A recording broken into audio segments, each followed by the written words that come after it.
ఎన్ని పతంగులు ఈరోజు ఎలాగైనా మా గల్లీలో ఉన్న పతంగులన్నీ కట్ చేయాలి. అబ్బా బస్సులో ఆటోలు ఏం రావట్లేదే, ఒకసారి అన్నయ్య కాల్ చేద్దాం. అరే తమ్ముడు నీ పతంగ్ కాట్ చేసి పడేసా. అన్నయ్య ఏంటి కాల్ లిఫ్ట్ చేయట్లేడు, ఒకసారి మళ్ళీ ట్రై చేద్దాం. ఎవరో ఫోన్ చేస్తున్నట్లున్నారే. చెల్లెంది ఇప్పుడు ఫోన్ చేస్తుంది. హలో హలో అన్నయ్య, చెప్పరా. ఇక్కడ బస్సులో ఆటోలు ఏం రావట్లేదురా, వచ్చి పికప్ చేసుకో. ఏంది నేను రావాలా? ఇప్పుడు నాకు గుజరాత్ నడిచి వచ్చేసి. అబ్బా నడిచి నడిచి కాళ్ళు నొస్తున్నాయి.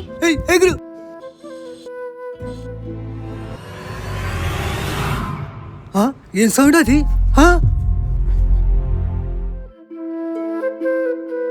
చూసారుగా, ఈ చైనీస్ మాంజా వాడడం వల్ల చాలా మంది ప్రాణాలు కోల్పోతున్నారు. ఈ చైనీస్ మాంజాను మాత్రం అసలు వాడకండి. ఈ వీడియో ప్రతి ఒక్కరికి షేర్ చేయండి. And be safe guys. మీ అందరికి హ్యాపీ సంక్రాంతి.